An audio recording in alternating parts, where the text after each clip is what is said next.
Guruvavista Supurakam. Oh, Jai Shri Chaitanya Mahaprabhu.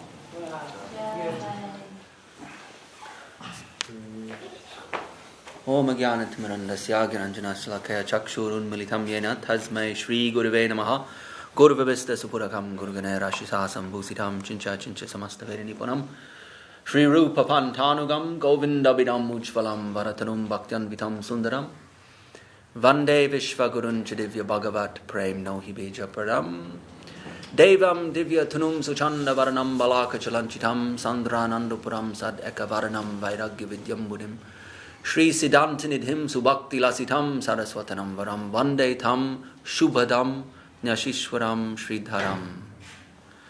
So, today is the appearance day anniversary of Srila Bhakti Rakshak Sridhar Dev Goswami Maharaj,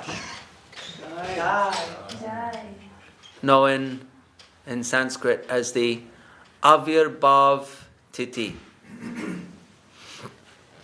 or the appearance day, Avirbhav, lunar day, Titi meaning the lunar day.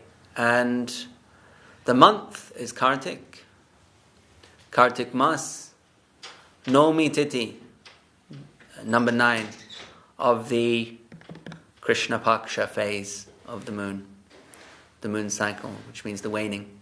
So the first the first Nomi Titi in Kartik month is the appearance day of Srila Bhakti Rakshak Sridhar Dev Goswami Maharaj.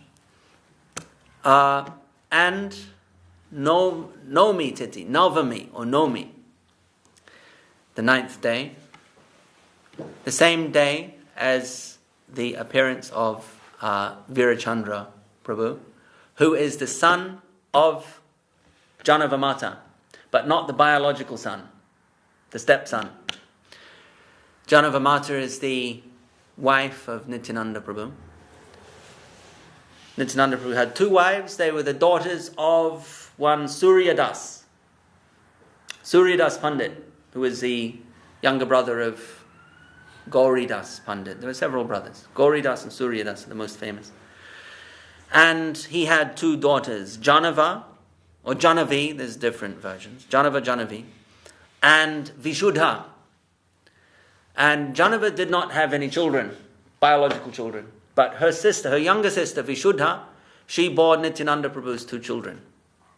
The elder of which, Virachandra, took up the preaching cause of Nityananda Prabhu. So Nityananda Prabhu was significantly older than his wives. So when he passed away, his preaching campaign was inherited by Janavi Mata. And she became a big guru, the first big female guru in the Gaudiya Vaishnava world. And continued and expanded the preaching work of and the lineage of Nityananda Prabhu. And after she passed away, that was in turn inherited by Virachandra, who was also known as Virabhadra. And he also expanded and the preaching of Mahaprabhu and Nityananda Prabhu in Bengal, and himself became a very famous luminary and spiritual leader in the Gaudiya Vaishnava Sampradaya. Considered to carry the potency of Nityananda Prabhu. So Guru Maharaj was, there is a tech problem. Yeah, because I touched it. Oh. So Guru Maharaj, is it working now? Yeah, it's working. It's working now. So Guru Maharaj was born on this day of Virachandra Prabhu. And of further significance, first we may say actually that this Navami Titi is also the birthday of another very famous Gaudiya Vaishnava, modern day Gaudiya Vaishnava Acharya. Any guesses who? I'll give you a clue. Yesterday was Astami. So who was born the day after an Astami? Janma Astami. Yeah, Srila Prabhupada. So yesterday was Bahula Astami, the manifestation of Radha Kund. And Guru Maharaj is born the day after that. And the day after Krishna Janmastami is Swami Maharaj Prabhupada's appearance day. So they're both born on the Nomi Titi, after a very famous Astami Tithi. And both on the Krishna Nomi, which means the waning moon, waning half of the lunar cycle, a couple of months apart, of course. 1 year and 2 months or so apart. So Guru Maharaj is 1 year and a couple of months older than Srila A.C. Bhaktivedanta Swami Prabhupada. So he's born on the Nomi Tithi of Kartik month, Krishna Nomi, Kartik month, 1895, at Hapanya in West Bengal. As we all know, we now have a temple of Radha Gopinath in Hapanya, dedicated to Srila Sridhar Maharaj. When he was born, he was born into a prestigious Brahmin family, Bhattacharya. So there are different gradations of Brahmanas. Not all Brahmanas are made equal. And the Bhattacharya family lineage was a very esteemed, very high class Brahmin lineage. So even in traditional Brahmin families, the women folk of the family wouldn't necessarily become proficient in Sanskrit. They may know it, be familiar with it, but not necessarily Sanskrit scholars or proficient in Sanskrit. But in the Bhattacharya line, the ladies of the house, as well as the gentlemen, were all proficient in Sanskrit, which is suggestive of the high standard of intellectual culture, learning, punditry that was prevalent in that line. So, naturally, his father, and as is the Brahminical community, as a standard in the Brahminical community, they had knowledge of Jyotisha, which is astrology.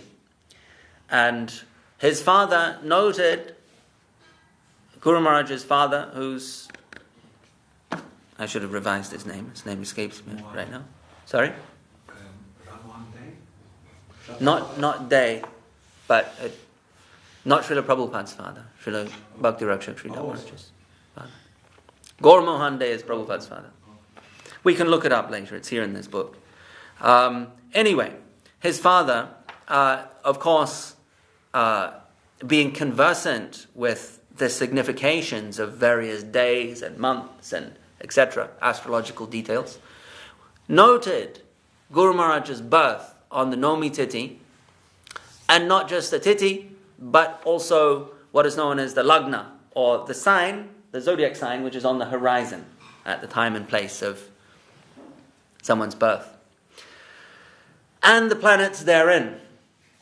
And his father noted that on this day there are similarities, several similarities to the conditions present at the time of Lord Ramachandra's birth.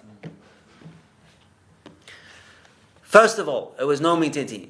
Lord Ramachandra was born on the Nomi Tithi. Secondly, the nakshatra, which means the lunar constellation, the star group that the moon is placed in, is Pushya nakshatra. And this is also the nakshatra of the moon of Sri Ramachandra.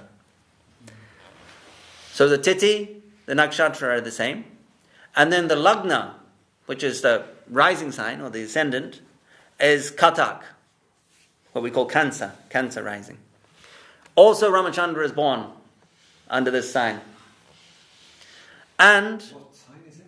Cancer, the sign of Cancer, the crab, Kataka in Sanskrit. Ramachandra was born. Yes, under this sign. Okay. But also the same nakshatra. So, and the moon, not only is the rising sign Cancer, but the moon is also in Cancer. Again, Ramachandra has the moon in Cancer, in the Lagna. And furthermore, the planet Jupiter is also sitting in the Lagna, conjoined with the moon, again in Katak, the sign of Cancer, again the same as Ramachandra, Sri Ramachandra. So all of these, could say, what's the word? Synchronicities or alignments, yeah. The same, identical to the chart of Lord Ram. And noting this, there is another connection as well. But noting all of this, his father, of course, being conversant with astrological principles and obviously knowing the birth chart, Kundali of Lord Ram, named him Ramendra Chandra Bhattacharya, due to these significations. Ramendra Chandra. Chandra meaning the moon, of course. Moon being prominent there in the rising in the Lagna, in its own sign of Cancer.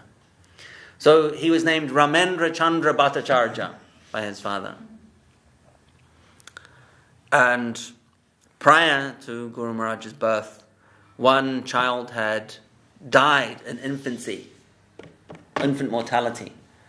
And so when Guru Maharaj was a baby, his cousins or some relatives, maybe his uncles, were young college age men, were posted at the door of the maternity room to guard against the entry of any negative energies or spirits.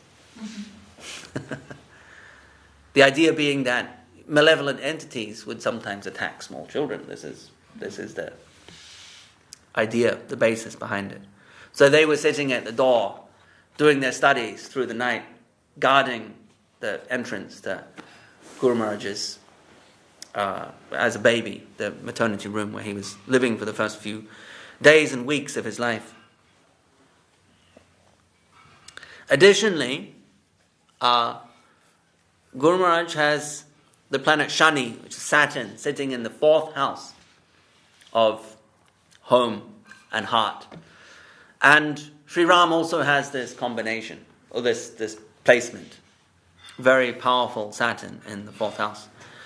And there is a poem which is composed, it's not read very often, but today is the appropriate day for it, by Srila Gurudev, Srila Bhakti Sundar Govindadev Goswami Maharaj, in glorification of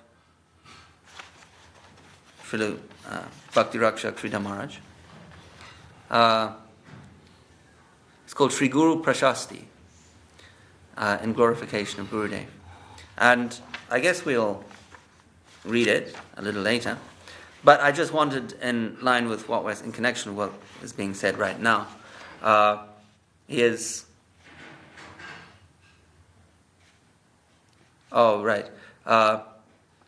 so this is referring to Gurudev talking about Guru Maharaj's father, noting some symptoms in Guru Maharaj as a young man.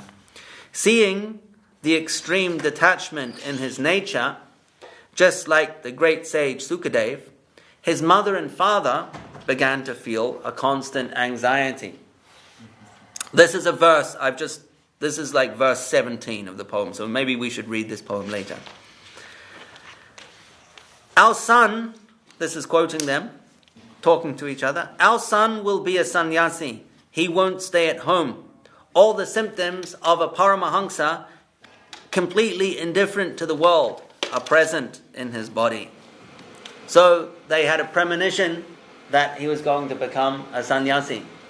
Again, if we want to look at it astrologically, and this is okay because Gurudev is also, these connections are quite, I'm just elaborating on connections that are already famous and noted by others, including Gurudev in this poem, and expanding on that a little bit.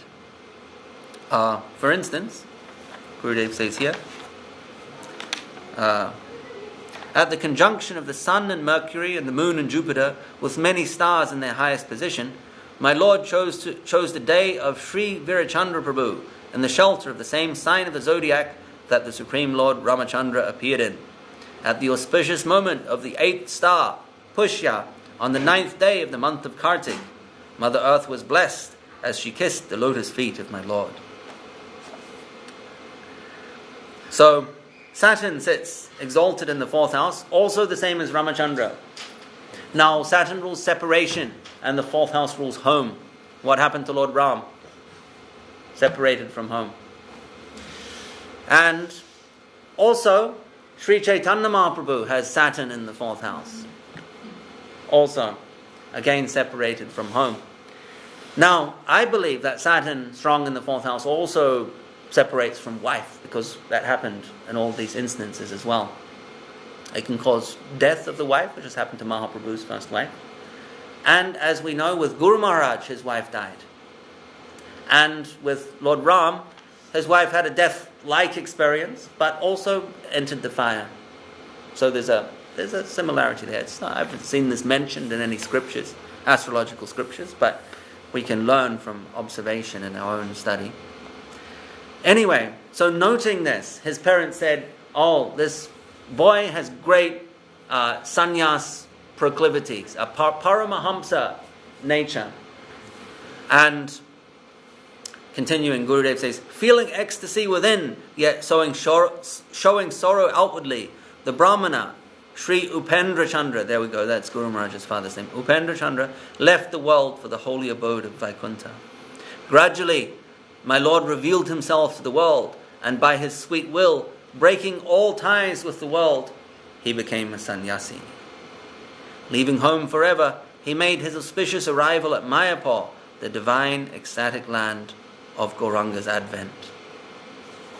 So, this book, Centenary Anthology, has some nectarian history of Guru Maharaj in his own words, and some from Gurudev. It's too long to read a lot of it. So we can note some poignant and famous events in the life of Guru Maharaj. As he grew up, he did indeed show detachment from the world, as was true to the premonition of his parents. And they're like, oh dear, it's coming true. He would eat very simply. So rather than take the delicious, different preparations that his mother would prepare, he would just eat the neem, the bitter neem preparation, along with the rice. The neem and the rice, that's what he would eat. So they would watch him and go, oh yes, indeed, yes. And he was wearing just one piece of cloth, unstitched. Just one piece of cloth. This is what he'd wear, showing extreme vairagya, detachment from the outside world from a very young age, disinterested in any of the normal attractions of the world that would spur most people on in life. So every day, as a young man, he would walk from his home to the Ganga, some 7-8 kilometers perhaps, an hour and a half's walk, a number of miles, I forget the exact figure. But he would walk there every day to bathe, and on the way he would pluck a lotus from a kund and offer it to Lord Shiva. Offer prayers to Lord Shiva and bathe and then return. And during his studies, he came in contact with various faiths, various philosophies, and he was also searching for a guru. But he was dissatisfied after coming into contact with and exploring various faiths and philosophies. None of them quenched his appetite, his thirst. None of them rung true or satisfied him. And then one boy from what is now Bangladesh gave him some literature on Sri Chaitanya Mahaprabhu. And Guru Maharaj, in his own words, said he devoured it like nectar. And he humbly said, I felt resonance with it. And maybe, he said, seemed from a previous life. So this is Guru Maharaj's humble way of, we know the real truth is that expressed by Gurudev, that he is a Nitya Parishad of Sri Gauranga Mahaprabhu. But he humbly says maybe some in the past, in a previous life, some connection. So he came in contact with Mahaprabhu's teachings, and they were like water to quench his thirst. And he devoured them like nectar, everything he could get. His parents were not interested in Mahaprabhu's teachings and philosophy.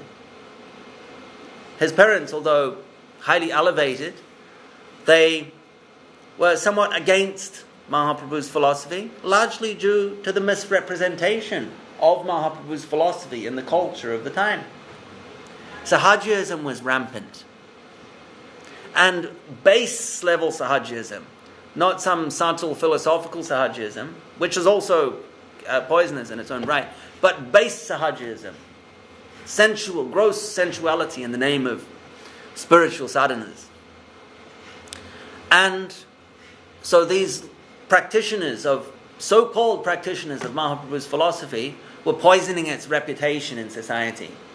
It was considered a religion for people that were at the very lower rungs of society, that had no self-discipline, no intellectual ability to understand and live a dharmic life, to understand higher principles. So just like a religion for the dregs of society. So this is a reputation of Mahaprabhu's philosophy, Mahaprabhu's teachings.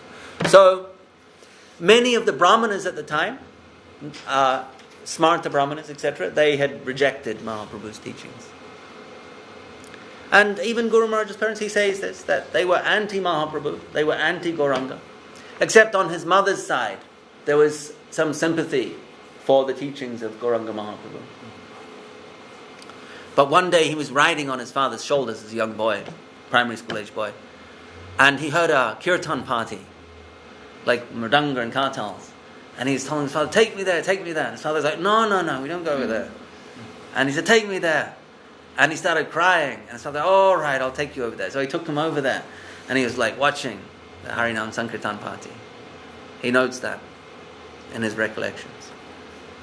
But nonetheless, so his parents were Shaktas, which is worship of the Divine Mother, we could say Durga, Shakti of the this Mayak domain. So he came in contact with various philosophies that didn't satisfy him until he found Gauranga Mahaprabhu's teachings. And so he was searching for a guru that could properly represent these teachings, that could guide him and initiate him into these teachings of Mahaprabhu. And so then one day he saw a poster in, what is the famous square in Kolkata? Back then it was famous anyway. Dalhousie Square. He saw a poster advertising, saying Gaudiya Math, advertising a festival at the Gaudiya Math temple. And he saw Gaudiya Math and he thought, oh, this must have some connection with Chaitanya Mahaprabhu. So he thought, I'll go along, I'll attend it. And he went along and he was impressed from day one that they weren't these uncultured, undisciplined, sort of non-intellectual people, but rather quite the opposite. They were very scripturally adept and very sober and serious and disciplined. And with faith, he notes, with faith in Shastra. And if anyone would bring up an idea such as, oh, Ramakrishna said this, or Aurobindo said that, these were considered spiritual luminaries at the time in Bengal. Ramakrishna is very famous, his disciple Vivekananda. They had both passed away at that time, but they were still had a huge following in Bengal, particularly all over India, but particularly Bengal. Aurobindo was also from Bengal. He's the founder of maybe Brahmo Samaj. And so Guru Maharaj notes that if these sayings of these people were mentioned to people from the Gaudiya Math, they'd go, no, we have no time for this. So he noted their strong faith in Shastra. They would listen to Shastra. But then if someone was to say, oh, in the Shastra it says this, immediately they would give their attention. So he noted this as a sign of authenticity. And gradually he became more and more convinced that this Gaudiya Math was worthy of his surrender, as a place of surrender. There were some obstacles. Like one day he arrived and went to go upstairs to Saraswati Thakur's accommodation, and someone at the bottom of the stairs says, no, you don't go up there, you never go up, you stay down here, and spoke to him quite harshly. And he was a little hurt, and he said, well, this is not really sadhu type behavior. Speak to someone like that, like they're a piece of whatever. And he was hurt and he thought, well, if they're behaving like this, I don't really need to go back to this place. That was his thinking. But then he deliberated further upon it and he thought, actually, maybe it's quite the opposite. I need to give this some more time. He said, if I was to arrive and they were to praise me and put me on an asan and worship me, then I should run away. He said, if they're offering some kind of cheap, flattery, then I should be suspicious of the product being peddled here. So he gave it more time, visited again, and eventually met Saraswati Thakur on the roof of the temple building, wherever it was. Was it Altadanga? I think. It was before they moved to the larger temple at Bagh Bazaar. And he was standing there on the roof, and Saraswati Thakur was walking up and down with one assistant, one devotee.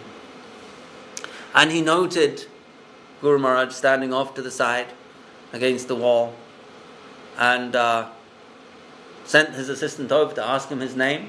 And he asked him his name, came back and said, Ramendra Chandra. And he asked him a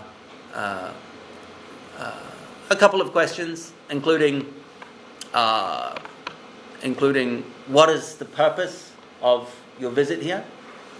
So the disciple came back again, asked him what have you come here for? And Guru Maharaj replied, to get the mercy of you all. And so the assistant goes back to Saraswati Thakur and says, he's come here to get the mercy of us all. And Saraswati Thakur was very happy with that. It touched him. He's very happy.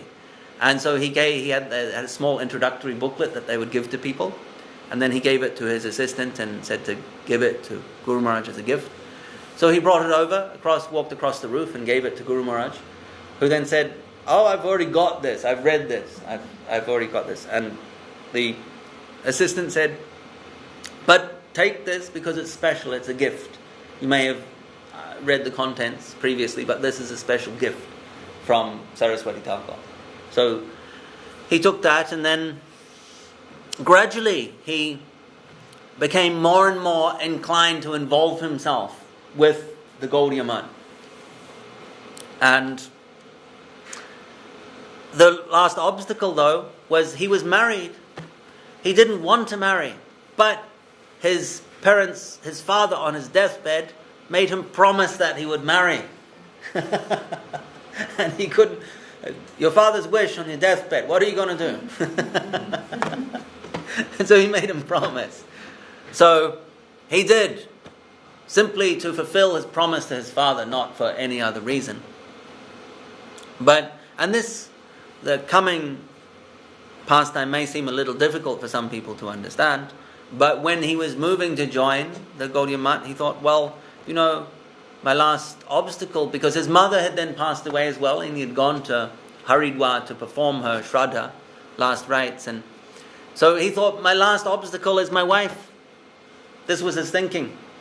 And he says himself quite candidly, which again may be difficult for some people to understand, that, if she happened to die, then I would be free to surrender to Saraswati Thakur and Mahaprabhu's mission. So she died. She was sick anyway. We're not to deduce that, anything, there were any shenanigans or anything. Of course not. But she passed away, and that left him completely free to join the Gaudiya Math. Surrender to Saraswati Thakur. So he first began to visit the Gaudiya Math, I think in 1924. And then 2 years later, in 1926, he fully surrendered. And Saraswati Thakur gave him the name Ramendra Sundar. So his name was changed, tweaked from Ramendra Chandra to Ramendra Sundara. And he was initially put, if my memory serves me correctly, he was put in the publishing department where they would write and they would publish, and Gaudiya Math was constantly publishing texts. They ran 2 magazines, right? Gaudiya Darshan and The Harmonist, maybe another one, Nadia Prakash. These names all ring a bell. So there were several periodicals, and the Gaudiya Math was constantly running preaching campaigns and printing and publishing. This was the drive of Saraswati Thakur. If you look at the Gaudiya Math logo, you can see on it various items, and you can also see a printing press on there. Next to the mridanga, there's a printing press. If it was done today, you would probably see like a computer with internet or something. So there was a printing press, which shows what was going on in the Gaudiya Math. It's on their logo, a printing press. So there was a lot going on in the publishing department. So because Guru Maharaj was very intelligent, very competent, scripturally adept, they put him in there. But he wasn't happy there, sitting all day at a desk, working with whatever was needing to be done there. He wanted to be out preaching. He says that. He wanted to be out in the field. And so that's where he went. And he was posted to Delhi, to Kurukshetra. He preached in both those places. He was pretty much alone in Kurukshetra for a year or so, maybe 1 or 2 years. He says this, pretty much alone, managing he would go wherever he was sent by Saraswati Thakur, or those delegated by Saraswati Thakur to direct the preaching affairs. So first Delhi, and then Kurukshetra, and then Madras. He was preaching in Madras later on. And then after the departure of Saraswati Thakur, other places such as Bombay and Allahabad, both places he had the connection with Srila Prabhupada, A.C. Bhaktivedanta Swami. But during the time of Saraswati Thakur, it was Delhi and Kurukshetra and Madras. And he was very successful in his preaching. In fact, whenever Saraswati Thakur noted the presence of Guru Maharaj in an assembly, in a preaching assembly, like a conference or whatever, a group where they'd gather to talk about, to talk philosophy, he was very happy because he knew that the Siddhanta would be properly represented. When he was in Madras, Guru Maharaj noted in one of the publications, which contained a portion, which is a calendar, Panjika, and he noted that they had put the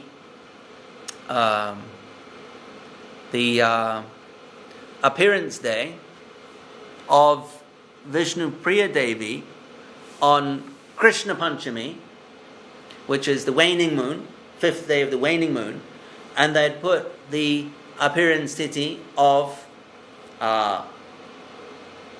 Saraswati Thakur on the waxing moon. But in fact, they're supposed to be the other way around. Guru Maharaj had noted this and said, how can Gaura Shakti, Vishnu Priya Devi, be on the waning moon? Because the waning moon is associated with Krishna. Krishna is born on the waning Astami. Gauranga is born on the full moon. So it's called Gaura Paksha when the moon is getting bigger, and Krishna Paksha when it's getting smaller, the waning moon. So we said, how could Vishnu Priya Devi be born on the Krishna Paksha? She's of the Gauranga Shakti, so it needs to be on the waxing moon. Whereas Saraswati Thakur, he said that the Krishna is on the waning moon, but they'd got it wrong. So he considered it quite a noteworthy mistake, and he pointed this out. And there was some other scriptural discrepancy that in the literature of the Math that he had corrected, and this word of this got back to Saraswati Thakur. And on his Vyasa Puja day, he was reading a written address, and he mentioned Shastra Nipun Srila Sridhar Maharaj, which means someone who's very adept, very expert shastrically. Hare Krishna! You going to do some dancing?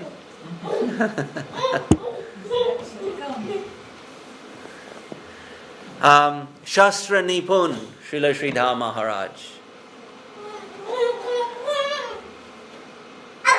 But, of course,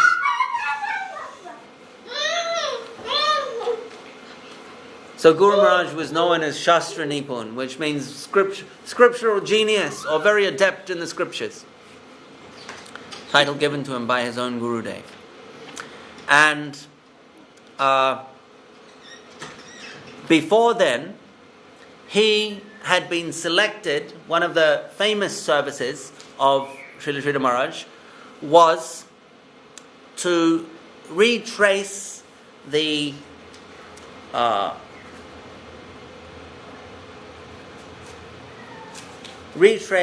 path of Mahaprabhu on his South India tour, particularly the place where the Ramananda Samvad took place, which is the famous discussion between Mahaprabhu and Ramananda Rai somewhere on the banks of the Gadadhar river.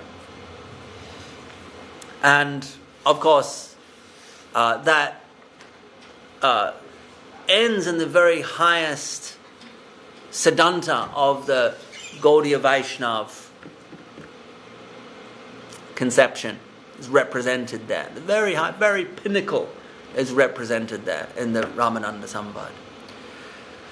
And Saraswati Thakur specifically selected Srila Guru Maharaj as one of the group to go and find the location where this Ramananda Samvad took place, considering it a very elite service, it required elite devotees. So he was selected. And at that time, giving further recognition to Guru Maharaj, he named him Ramananda Das. So he went from Ramendra Chandra to Ramendra Sundar to Ramananda. Ramananda Das. The brahmachari at that stage. Ramananda Das brahmachari. In honor of this prestigious, elite service of finding the location of the Ramananda Samvad and honoring that with a image of Mahaprabhu's footprints, and a temple was established there eventually. So this was a famous service of Guru Maharaj, and he was named Ramananda Das. And then, as it happened, his godbrothers were giving Saraswati Thakur feedback on the illustrious preaching and personal qualities and qualification of Srila Guru Maharaj. So he was recommended for sannyas, and he was given sannyas sometime in 1930, and of course named Srila Bhakti Rakshak Sridhar Maharaj. And of course, note is the title Bhakti Rakshak, given by Saraswati Thakur. Bhakti, devotion. Rakshaka means to protect, or the protector. So he was given the title in honor of the one who is the protector of the conception coming from Rupa Goswami, Mahaprabhu via Rupa Goswami, through Saraswati Thakur. And if we objectively, respectfully analyze the style and the actions and the conceptions of Guru Maharaj, we can understand that this is exactly what was done. Protecting the integrity of the Sampradaya. Bhakti Raksha. This was further revealed in an even more, amazing, such a generic word, but a special, unique pastime on Saraswati Thakur's departure time. 24 hours before he passed away, he wanted to hear Sri Rupa Manjari Pada. So his senior disciple and secretary of the mutt, known as Kunja Babu, he asked one devotee, I think it was Jajava Maharaj, Bhakti Vichar Jajava Maharaj, whose appearance day was recently, to sing. Anyway, I'm not convinced it was him. Something tells me it was him. But anyway, he asked one devotee who was a good singer to sing. They started singing Sri Rupa Manjari Pada. And Saraswati Thakur intervened. He stopped. And he said these words, I don't want to hear the tune. I'm not interested in the melody of the song. And then he said, I want Srila Sridhar Maharaj to sing. Sri Rupa Manjaripada is considered the, if you like, I've heard it described as the anthem of the Gaudiya Vaishnava Sampradaya. Like the song that describes the very ethos, the very pure essence of the Sampradaya, of the conception, is represented. The highest essence is represented in that song. So we can understand, given the factors conjoining here, Saraswati Thakur, the Acharya, is on his passing away on his deathbed. He's wanting to hear the very highest song of the Sampradaya, and he's specifically he's not having anyone arbitrarily sing it. He's specifically asking for Guru Maharaj to sing it. And so, as it transpired, Guru Maharaj sang this song for Saraswati Thakur as he's passing away. And everyone sitting there, they were startled. They were almost shocked. They understood the spiritual significance of this event.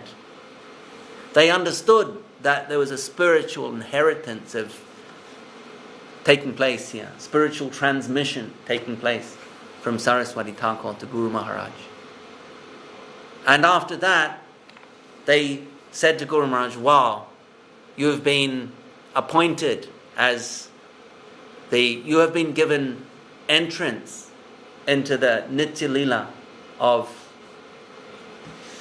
Vrindavan, however we want to describe it. But entrance into Rupa Goswami's group. And this is how they saw it. These are not whimsical people.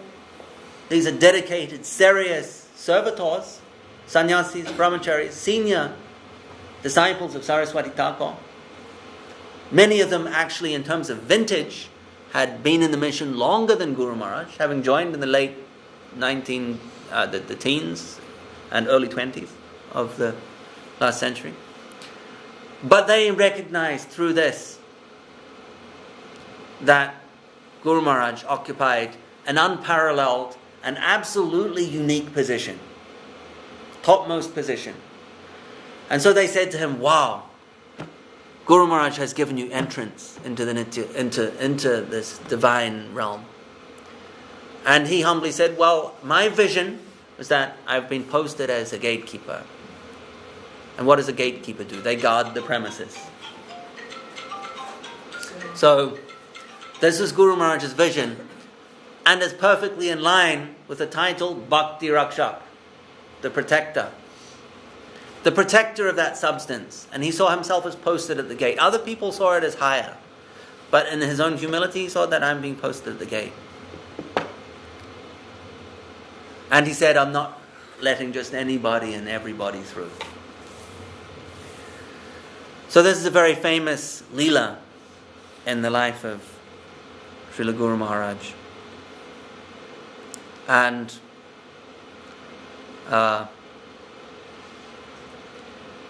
there's so much to say about Guru Maharaj. Like, he, after the departure of Saraswati Thakur, which was on the very end of 1936, very early morning of the first day, 1937, and then the Gaudiya Math suffered a lot of problems with ambitious folks wanting to be the successors, etc. And as it happened, Guru Maharaj tried his best to play the role of a conciliator, to bridge the divide, to harmonize, to serve the integrity and the harmony of his spiritual master's society. But when it became clear that it was beyond redemption, he himself left. He decided to disassociate himself from it. And he went to Vrindavan, and he was thinking of maybe staying in Vrindavan or Navadvip. He settled on Navadvip, and he carried with him Govardhan Shilas from Govardhan, to Navadvip. And he selected in Navadvip a place known as Aparad Banjanerapat.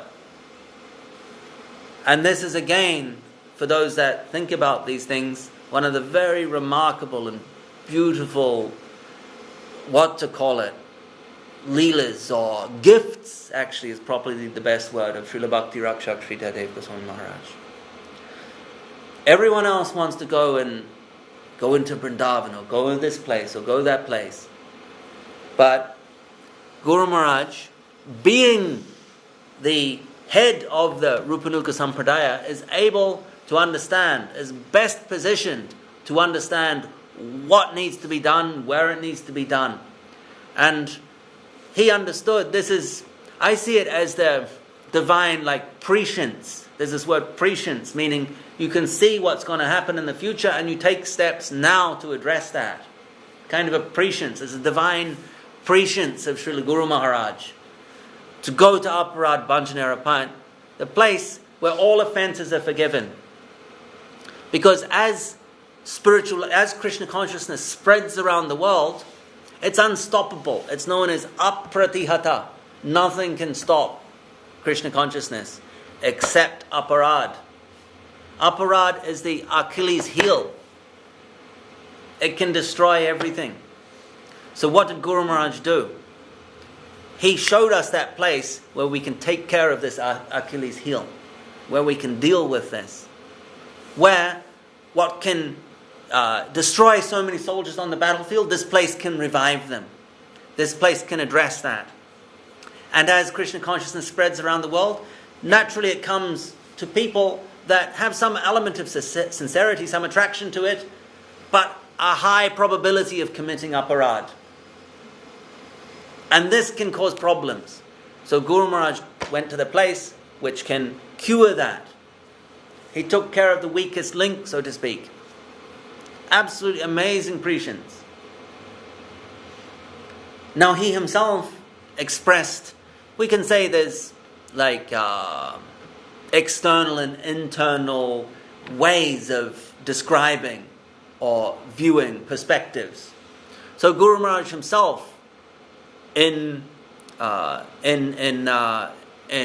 line or in due to his own premier spiritual advancement, saw himself as in need of, as a low, in his humility, he saw himself not as a great devotee, but as quite the opposite, which, as we know, is actually expression of his own spiritual standard, high position. So you could say, like, subjectively, he went to Aparad Banjanerapan. We see that differently. And objectively, we can see the amazing gift that it is. This place, Aparad Banjanerapan, where Mahaprabhu has forgiven all of those people that were committed, that had, you say, attitude problems, but proper attitude problems that can jeopardize their spiritual life. All of that, the slate was wiped clean. A broad amnesty given. So important now that this high teaching of Bhakti, very high, the Madhura Rasa, and it's being like whoosh, pushed out around the world. Naturally there's going to be offenses made. And Guru Maharaj showed us where we can go, this place, this conception, where that can be taken care of. The biggest problems can be taken care of. Amazing gift. Amazing. And so he came from Vrindavan with Govardhan Shila to Navadvip, Kulia, Aparad Banjanerapat, and he established his center there. In a small bamboo hut. It's a small, humble hut on a little piece of land. But he put up a huge flag. And he put up the flag on Rath Yatra Day, 1941? And composed the verse, Srimach Chaitanya Saraswat Matavar Udgita Kirtir Jai Shrim Bibrat Sambati Ganga Tata Nikata Navadvip Koladri Raje Nityam Rupanuga how does it go? Matava Udgita Kirti Jayashram Vibrat Sambati Ganga Tata Nikata Navadvip Koladuraje Yatra Shri Gaura Saraswat Mata Gata Nirata Gaura Gata Grinanti Nityam Rupanuga Kritamati Shri Guru Garanga Radha Jitasa. Joy! And it's the glories of the Sri Chaitanya Saraswat Mat, where he says the flag flies high, broadcasting around the world the glories of the Sri Chaitanya Saraswat Mat from the banks of the Ganges at Navadvip, Kulia, and where the residents joyfully engage in the kirtan of Gauranga Mahaprabhu while worshipping in the line of Rupa Goswami while worshipping Radha Govinda. That's the gist of it. So 1941 he establishes the Sri Chaitanya Saraswat Mat.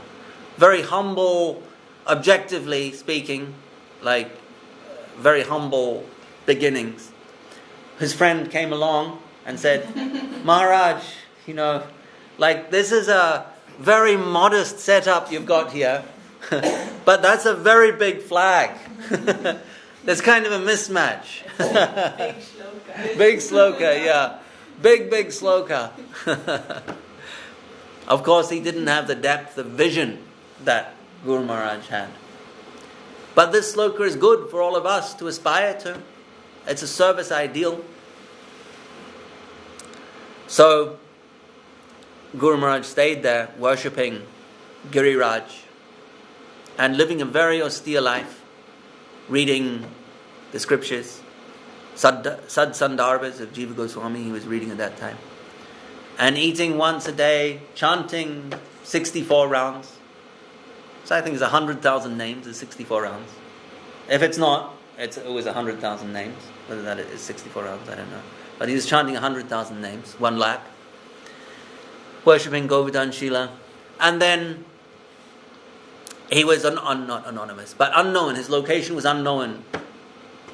Before then, he had gone to Ekachakra and he had prayed to Nityananda Prabhu for permission to live in Navadvip Dham. Again, representative of his great humility. And as he is bowing down, he had this inspired revelation from Nityananda Prabhu saying, yes, that's okay, but you're asking me for my mercy, but you're failing to give your mercy to other people. That is, you have so much wealth. Other people are so poor. Other people are in much need of your wealth, your spiritual wealth. So, in other words, saying Nityananda Prabhu is like the distributor of Gauranga Prem, Gauranga Mahaprabhu's conception. And so he's saying to Guru Maharaj, yes, but distribute the wealth you have. And so Guru Maharaj took heed of this. And although he wanted to live by himself as he says, a mendicant Brahmin, the life of a mendicant Brahmin who is culturing the spiritual life and seeking higher and higher realizations of scriptural verses, scriptural conceptions, higher and higher revelation and realizations. This was his inspiration, this was his life. But gradually, his god brothers traced him. They sought him out. They found him in Navadvip. And they began to want to associate with him. So a mutt developed and grew. And then, of course, our Gurudev, Srila Bhakti Sundar Govinda Dev Maharaj, came along in 1947. Yeah, 1947. And we know the history thereafter. And Guru Maharaj says that, and then of course we have Gurudev once said that about the Westerners and their contact with Srila Bhakti Rakshak Sridhar Dev Goswami Maharaj, that he said, you've seen the almost like the later Leelas of Guru Maharaj. Like Where is the first recordings of Guru Maharaj? Late 70s perhaps. 78, something like that. Well, I was there in 78. You were there in 78? Yeah. So the first contact of Westerners, actually, I mean, if we want to be historically, like pedantic, then there were like, who is it? Achyutananda. He was sent by Srila Swami Maharaj Prabhupada to go and live with Srila Guru Maharaj in Navadvip at the Mott. 1960s, very early, 68 or something, late 60s. Very early, could have even been 67. And he lived there for some few months, and he learnt Bengali and learnt how to sing the songs. And it was him who published ISKCON's first songbook, Songs of the Vaishnavacharyas. And that all came from Sri Chaitanya Saraswat Math. He picked up all the songs there and published them in the first book. I have a copy of that book, actually. It was first published in early 70s. And that all been collected from Sri Chaitanya Saraswat Math. They'd coached him, and these are our songs, Bhakti Thakur, Narottam Das Thakur, etc. And he did quite a good job. It's quite a quaint book. Yeah. Is that the blue one? The blue with one, gold yeah. lettering? No, it's older than that. It's rectangular like this. Yeah, and it has a picture of Bhakti Thakur on the front. I have it at home in Hungary. It's amazing how I got it, actually. It's quite a rare edition now, because it's original. From, I think it's 73, but it could have been 71. Yeah. It's a good book. But that came from Achyutananda's stay at Sri Chaitanya Saraswat Math. So he was the first Westerner to go and stay there on the recommendation of Prabhupada. But then in mass Westerners started arriving after Prabhupada's departure. And you could say that catalyzed a new revelation of nectar from Srila Guru Maharaj, which has been described as rescue work. And this in itself, you could spend hours talking about this. This Guru Maharaj's Leela is just so voluminous and really quite incredible when you dig into it. What an amazing Mahapurush. Amazing person. And the rescue work for those that were spiritually suffering after the departure of Srila Swami Maharaj Prabhupada. And of course we know there's some distasteful history transpired with all of that. But even for those that made such mistakes, Guru Maharaj is showing them aparad bhanjanarapan. So giving the cure even to those people that were presenting poison. But Gurudev said, I remember Gurudev saying that, to all these Westerners, say, you've seen Guru Maharaj in his later Leela. But he said that I spent decades with him. And so it's almost like there were two sections, two chapters to Guru Maharaj's Leela. One that was unseen by the Westerners, that only Gurudev was privy to. And then one later that's all recorded. All the video imagery we have, all the audio recordings, everything, all the books we have. That's the second chapter. And that in itself is purna, right? And complete. You could spend a lifetime exploring that. So even in his 80s, that's the magnanimity of Guru Maharaj. Even in his 80s, when already he wanted to live a monastic, secluded, clean, calm, quiet life of scriptural contemplation, still out of mercy he came out. And of course we know in honor of our Gurudev, Srila Govindadev Goswami Maharaj, it was him that you could say triggered this flow of mercy, this new revelation, display of mercy by Guru Maharaj. But nonetheless, rescue work. Gurudev himself says it was rescue work. So even in his old age, you can see how this instruction of Nityananda Prabhu was made to take place. And of course it was facilitated, catalyzed by our Gurudev. So although he could not go to the world, which was something that Saraswati Thakur, again, there's so many things that can be said. Like we're carried on for how long now? Probably only touched 10% of what, or maybe 20% of what could be continued to be said without even delving into this book. But Siddhanta Saraswati wanted Srila Guru Maharaj to preach in the West because he knew he was such a good preacher.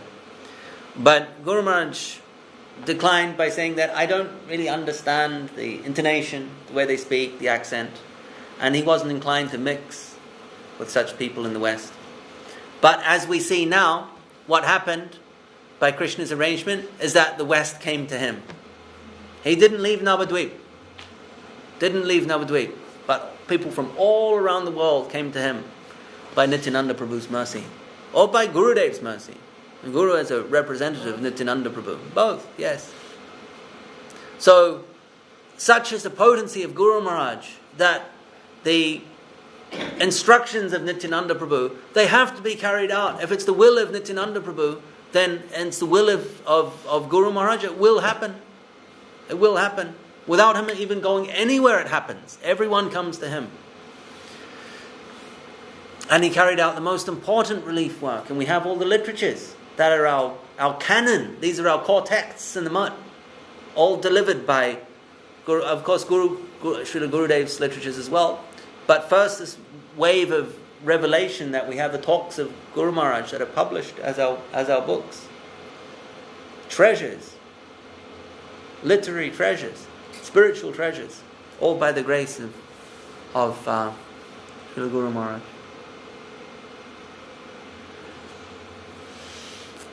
So today is a day where we can culture our memories, culture our appreciation, boost it up, amplify it, take advantage of the auspicious day. Would anyone else like to? I know there's so much that's been missed. I've got this feeling where there's like, Hank, what was that I was supposed to say? And I'll remember it when we're finished talking.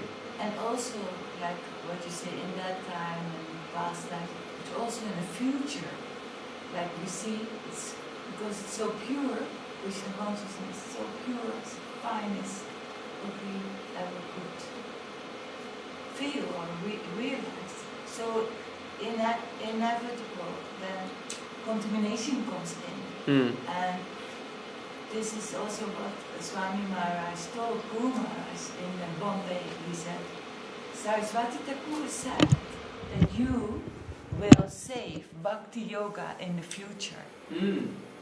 So, and we know how fine the teaching, how detailed the teachings are, how I mean, he's the guru of gurus, he's the acharyas of acharyas. We even hear that he prepared Swami Maharaj to come to the West because... In Swami Maharaj's own words. Yes, in Swami Maharaj, because Swami Maharaj didn't have so much association with Bhagavan Saraswati Thakur.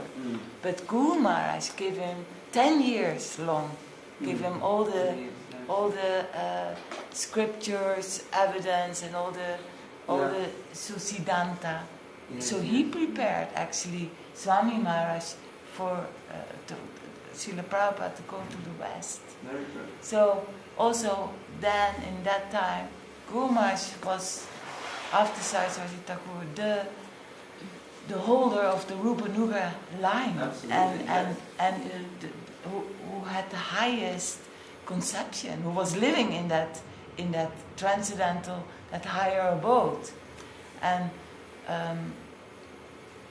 also for the future, we see in many organizations, we see on the internet that they all know about Guru Maharaj. They all have read Guru Maharaj's books, and they see the deeper, the beautiful conceptions of Krishna consciousness. What we could feel, what we could treasure, what we could, study and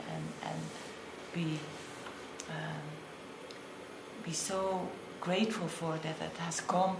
How we don't know in our life. So, yes, for me, my grandfather, Srila Bhakti Rakak Sridhar Goswami Maharaj, I couldn't believe that to have a guru grandfather like Srila Guru Maharaj, and also his greatest gift to all these beautiful treasures is he gave us Srila Govinda Maharaj. He gave us who preached Guru Maharaj's teachings in such a glorious and magnificent way, and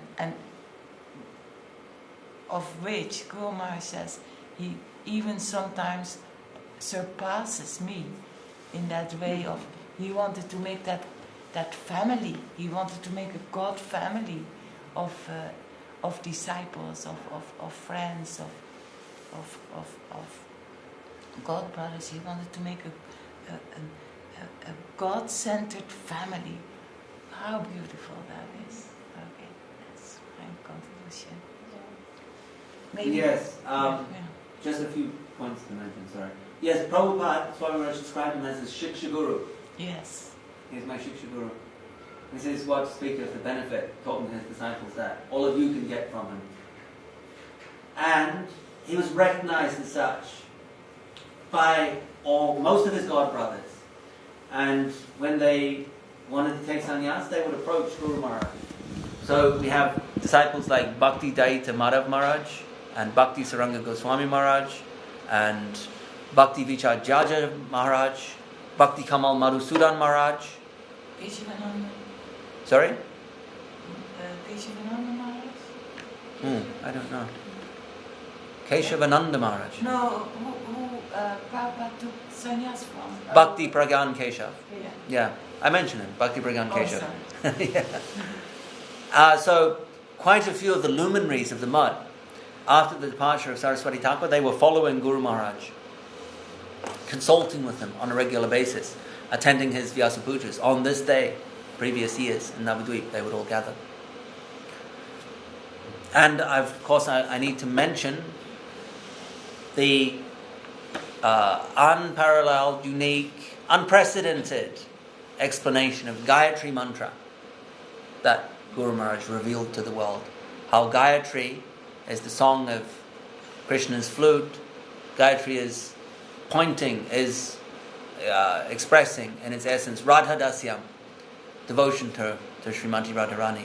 Previously, and he explained it, how this is how this is the Siddhanta, the ultimate end conclusion of the Gayatri Mantra, and included that conception in the Mutt's logo, Gayatri Murlishta Kirtanadanam Radha Padam Dimahi, with the logo of the lotus in the water, the Om sun, and the flute of Krishna expressing this beauty of Srimati Radharani. And that is the essence of the Gayatri Mantra. So that, of course, cannot fail to mention that, cannot forget to mention that when talking of Guru Maharaj. But so many things, so many. Anjali Didi, what are you going to say? We're waiting. Well, because I happened to mention at 78. No, because we want to, yeah. I actually just quickly need to go to the toilet. So you say something, please, and I'm going to come back. Well, what can I say? I mean, I remember this time. 1978 was my great portion. Prabhupada had left in 77. And I was heartbroken because I'd missed him. I wanted to go. I saw him in London, had wanted to go down in London, which was the sweetest thing. It took too long to tell you everything.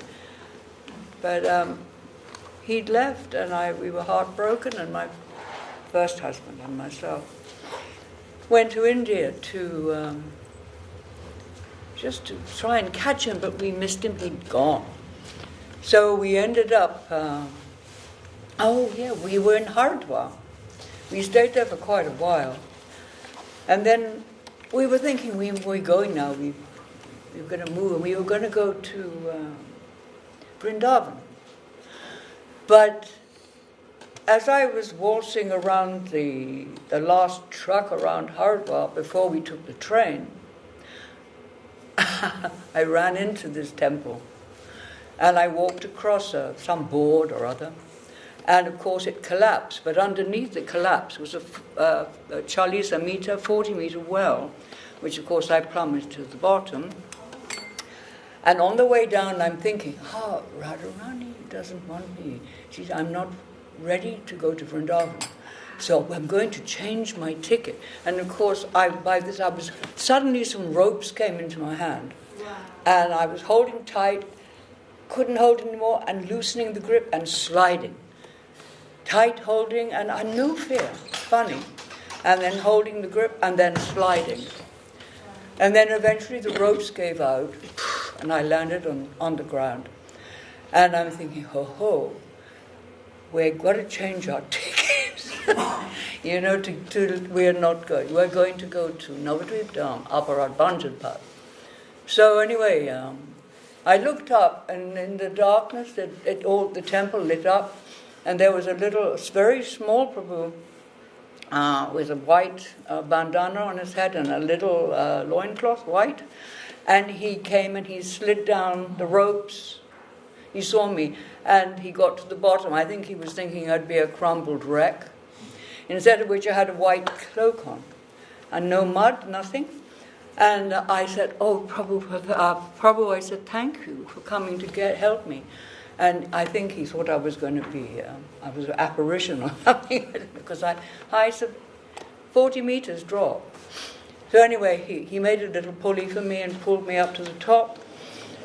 And of course, we got out immediately, changed our tickets from Vrindavan, and went to Aparad Banjanpat, which we thought was a better idea to go to Navadvip Dham first, which we did, and we got to Navadvip.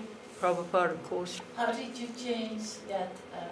Change the tickets. The itinerary from first you wanted to go to Vrindavan and then you changed. Yeah, because on the way down in the well, I was thinking, I think Vrindavan, I was told in my mind, Vrindavan is for later for you.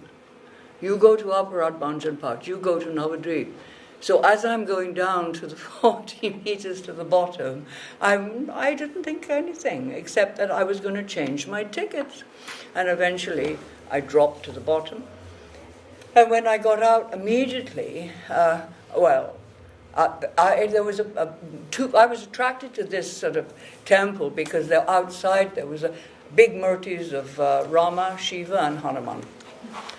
And something pulled me in there and I ran in. And this is what happened. So by the grace of whoever allowed me to change my tickets and go to the Holy Dham, Navadvip Dham.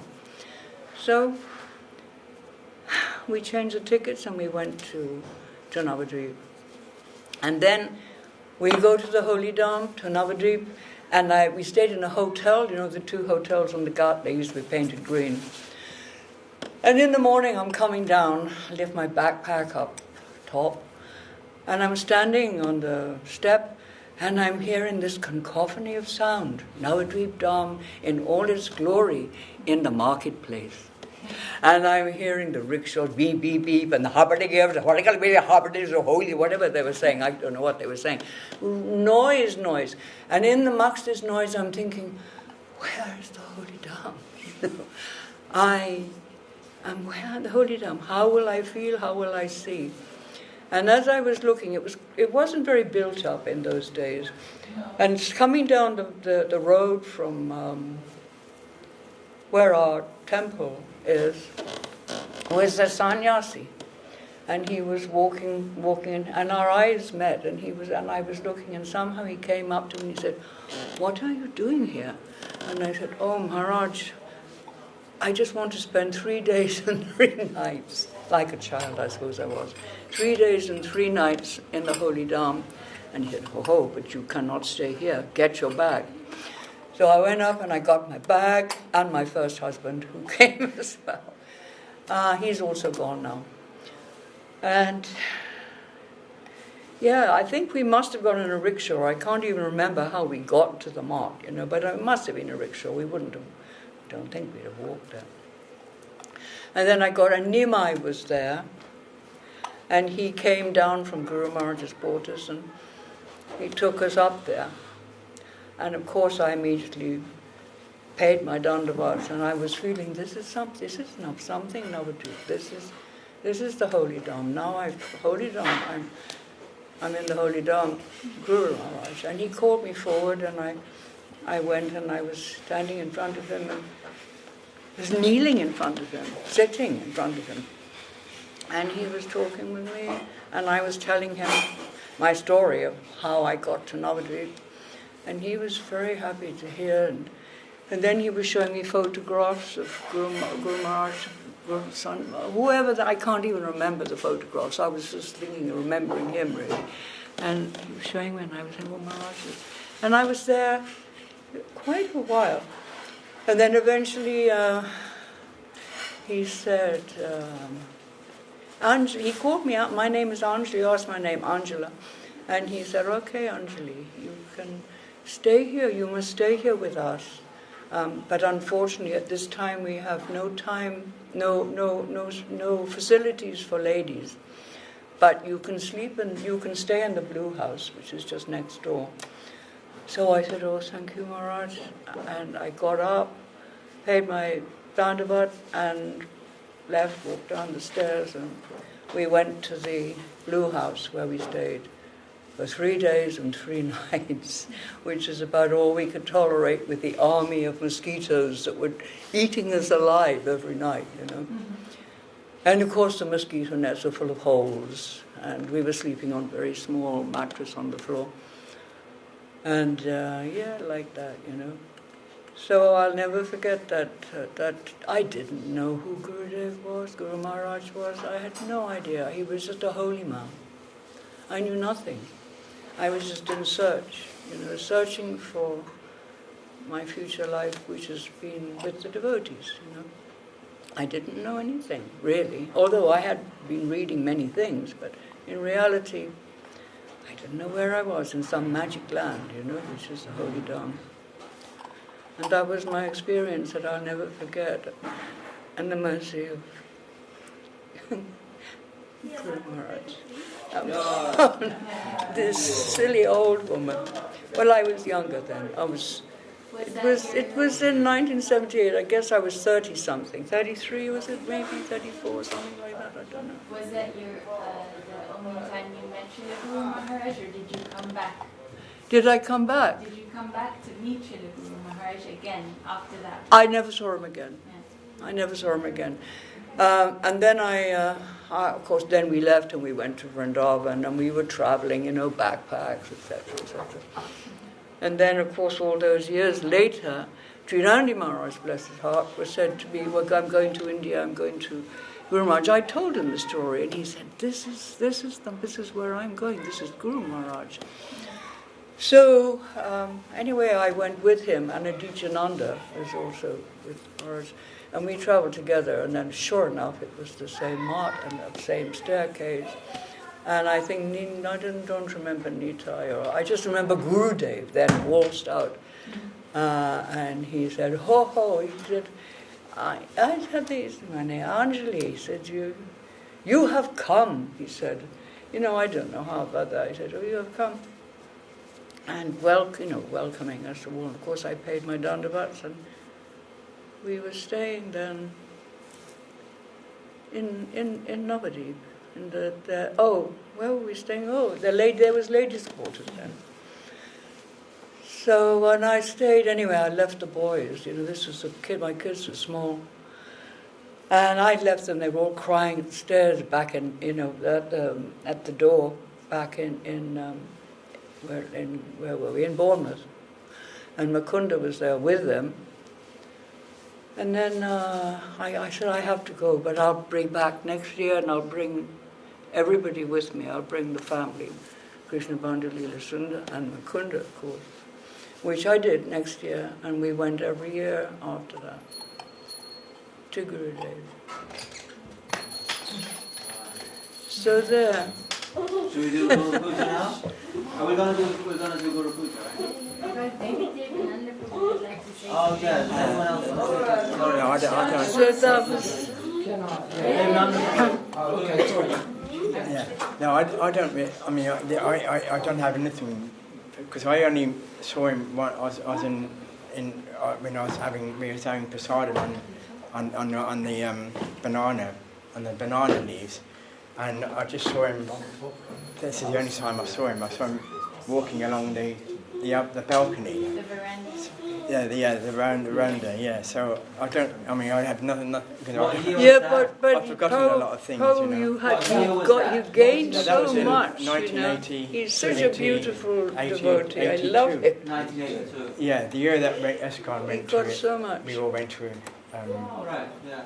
And you took initiation at But then I had it. I had it in London with the Rig.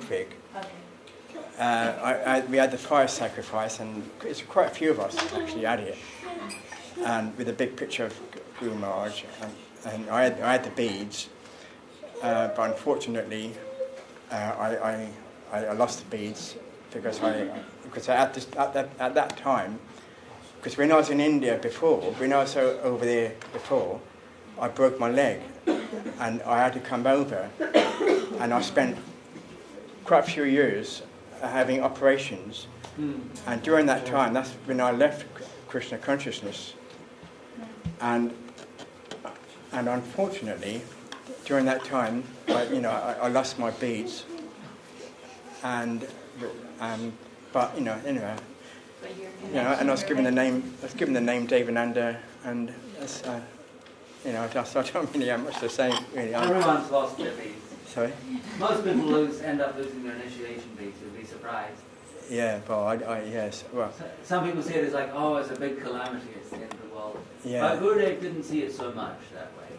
No. It's like, okay, it's a little unfortunate, but you get another set of beads. It's the mantra that is given. Yeah.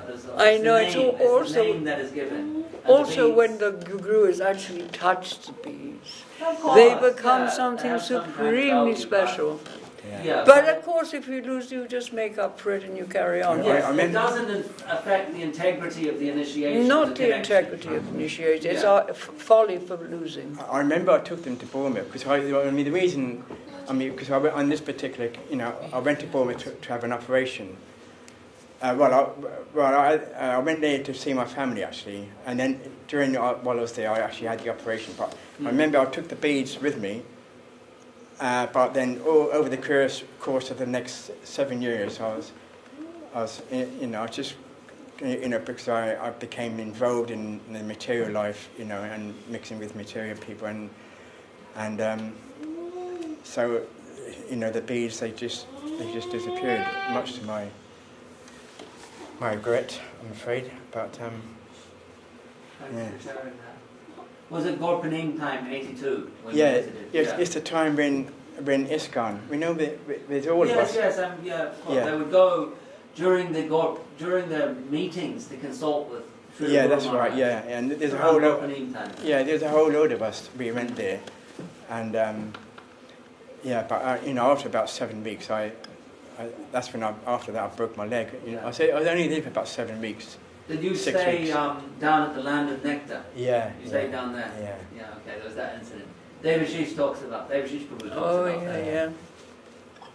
Like with a mosquito or The something. lamb. Yeah,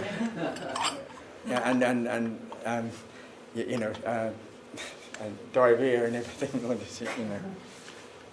And it's always Devashish Prabhu recalls that he went down. He managed to avoid staying there because he actually went to Guru Maharaj and said, Guru Maharaj wanted, they were creating a lot of noise. There was a lot of tumult.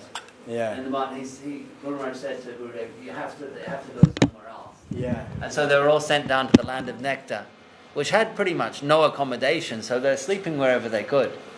And Devashish Prabhu said that he went down there and he saw it, and he's like, there's this one guy, the place was infested with mosquitoes, as you said, Anjali.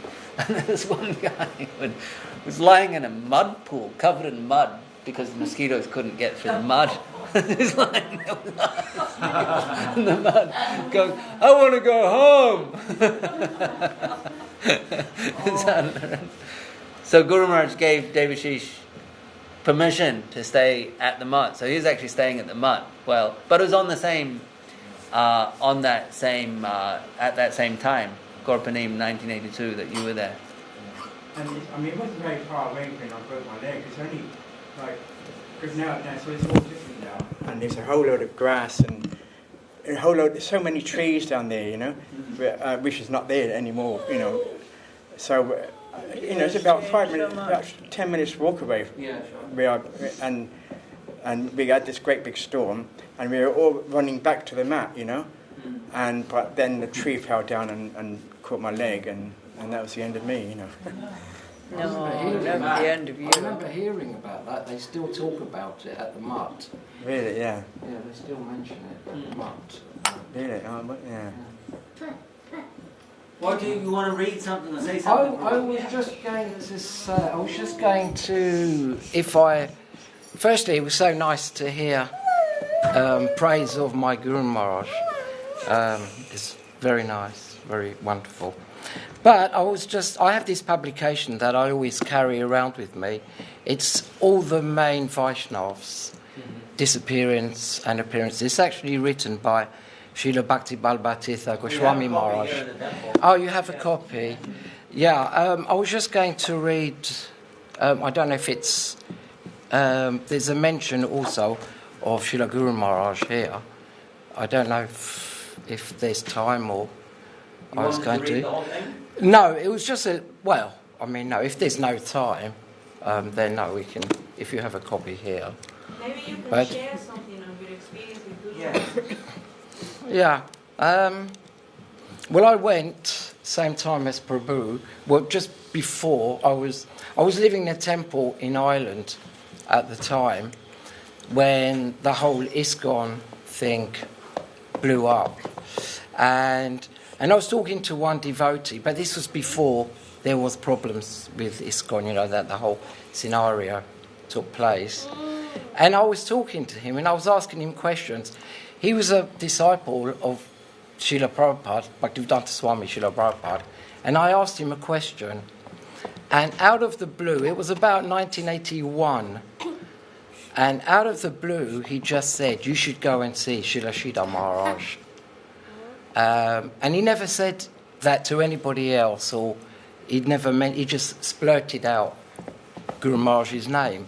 So then I asked him, because at the time, Guru Maharaj was kept under wraps, let's say, because I think there was a little bit of nervousness that everybody, if devotees knew that one of Srila Prabhupada's godbrothers was still present, of Guru Maharaj's caliber, there was a little bit of nervousness that everybody might go. So I asked him, I said, "Who is this Srila Sridhar Maharaj?" And he said, "Oh, it's Srila Prabhupada's godbrother." So there and then, I thought, that's my Guru Maharaj. So then I left. I had no address or anything of Guru Maharaj's. I just knew that I didn't even know he stayed in Navadvip. It's a similar sort of scenario to Angeli, but I followed you a few years after. I know, I remember I was probably there. We met there also. Yeah, we met there. Yeah, and then we travelled to India together, our family and my family. And so anyway, I ended up going to Navadvip, getting ravaged, but there was no accommodation, there was hardly any accommodation there. So I ended up staying in a hotel by the Ganges. I've never seen mosquitoes because in Calcutta there's not that many. And I was my face was just swelled with mosquito bites. So anyway, I went to Srila Guru Maharaj. With just the name, I was asking rickshaw wallahs, "Who's this? Where do I find Srila Sridhar Maharaj?" I didn't even have his full name, just Srila Sridhar Maharaj. And the rickshaw wallahs, of course, they all knew of Guru Maharaj. So then he took us there. And, the rest is sort of history. That was 81, was it? It was 82, but I'd sort of been going back yearly and having darshan of Guru Maharaj. There was no devotees there when I arrived. There was very few Westerners because we arrived independently of when the biggest. I think he was, yes, and we got to meet many Vaishnavas, wonderful Vaishnavas, Srila Puri Goswami Maharaj, of course, Govinda Maharaj, Krishnamaya Devi, who was, we had her association, so many wonderful Vaishnavas, and of course many devotees. There was, the only reason from the Gaudiya Math, they had high regard, of course, as was mentioned by Prabhu, they came to see. They were coming and going always to see Guru Maharaj. And in fact, that when I was there on Guru Maharaj's disappearance, we knew the end was coming because Guru Maharaj was going to wrap up his Leela, because Srila Puri Maharaj was supposed to go to Calcutta at the time, but he had a puncture, and then he came, but it's the way he came back to the mud, then we knew that he was there to witness, to perform the last rites and everything of Guru Maharaj. So, but so many wonderful. I mean, you can go on for forever. When at that time, when Swami Maharaj, Bhaktivedanta Swami, Srila Prabhupada used to come, the devotees, Krishnamaya Didi would cook for them. They would all be taken care of. They actually funded the Nat Mandir, part of the construction work. So, but yeah. They stayed in the same blue house. It was the blue house. I didn't stay in the blue house because I didn't know. I stayed in a hotel by the Ganges. Big mistake, because that's where all the mosquitoes breed, as you know. So, yeah. You went there annually? More or less, yeah. And then I was there. Guru Maharaj called me when he was winding up his pastime. He called you to come to Nepal? Well, it's a bit of a long story. It was a dream. So then I was away. I was in Australia. So then I felt that with my wife we had to go. And we stayed there towards the end. What year was when was the last time you saw Guru Maharaj? It was on his passing, which was, God, I'm so bad with date, 88. It was 88. I stayed there for about 5 months. We were staying with him. It would have been very inaccessible at that time, though, right? Yeah, but I was fortunate because my nature is always I've always stayed in the background, always in the background. But the devotees always used to push me, and I would go up to see Guru Maharaj quite freely. I'd observe him doing his Gayatri in his tool chair, and sometimes he would know that I was there, but other times. But they were very encouraging, the devotees, the Bengali devotees, because there was very few Westerners. They always used to, Guru Prasad, go and see Guru Maharaj, Guru Prasad, always. So under their instructions, I would go. Otherwise, I wouldn't go upstairs. Actually, the recordings that we have now from the videos from Guru Maharaj, they all made in 81, 82, like that. 83, Guru the vast Maharaj majority. passed away in 88. So there's a long time. Yeah. Guru Maharaj. That maybe he wasn't more. He became withdrawn, and he started to relish the internal inner realizations, so he wouldn't. But he allowed devotees to go up to see him. He was always merciful, and he was always happy when we would go up. Even when he was entering his internal pastime, he would go. He would always allow. He's always distribute his mercy willingly, happily. So yeah, very fortunate. But. In 82, you immediately were able to take initiation? No, because I had to come back, but it was Ritvik in 1985 that I took. It was here in London. It was in London. Govinda Maharaj 85 took sannyas, and then he was transferred to the chair of Acharya. Yeah. Then So. Guru Maharaj could retire. Yeah. So Guru Maharaj allowed. Yeah. So And it was Guru Maharaj Ritvik. takes another 4 years. Yes. 5 years. Yes. He was withdrawing all the time, and so. But in that time, many of his godbrothers who would come, or the disciples of his godbrothers, many would always visit, and we was very fortunate to be able to have their association.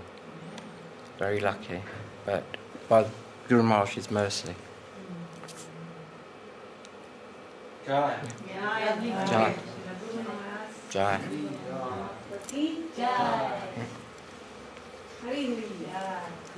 Srila.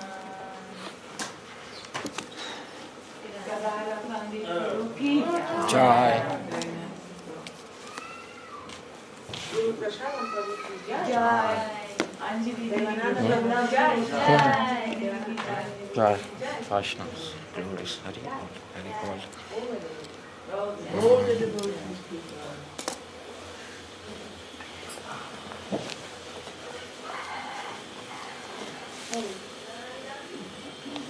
Then they all just talk about you at the mark. Is that bad that you guys from England who broke his leg? They still. Yeah, they still went up there. You weren't there when I actually got on the agreement. No, I was there. Maybe. No, just after or before. Yeah. But there was no Western. So they all They remember. they remember, yeah. But are you going upstairs? You want to go to that room? The Vanya's room.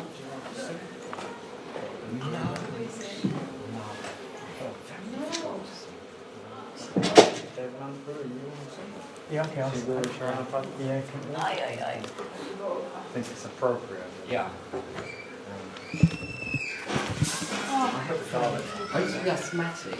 Yeah. And my lungs are so small. Every time I can only, I can't find those. Yeah. Sure. That's the pen, For some reason, I felt empowered.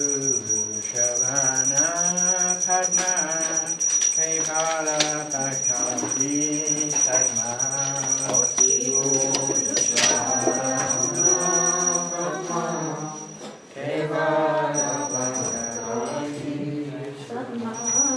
Bando Muisa Vadana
Jai Sridhar Sridhar Maharaj ki Jai Jai Sridhar Sridhar Bhakti Maharaj ki Jai Maharaj ki Jai Jai Sridhar Sridhar Bhakti Sridhar Maharaj ki Jai Saraswati Maharaj ki Jai ki Jai Jai Bhakti Maharaj Prabhupada ki Jai Srila Bhakti Rakshak Sridhar Goswami Maharaj Abhibhav Maha Mahotsav Tithi ki Jai Chaitanya Saraswati ki Jai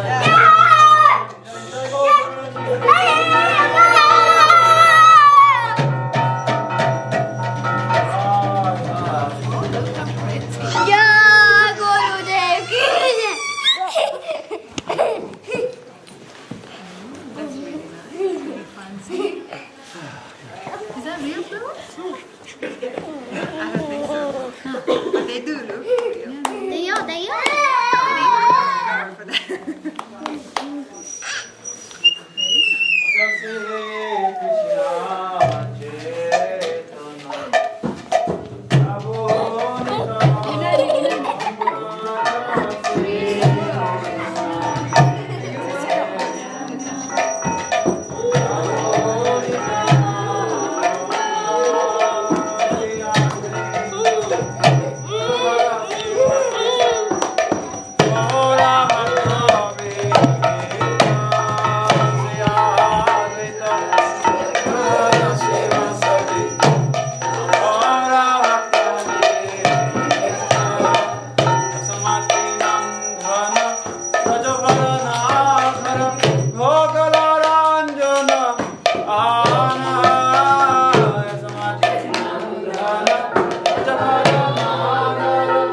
Come.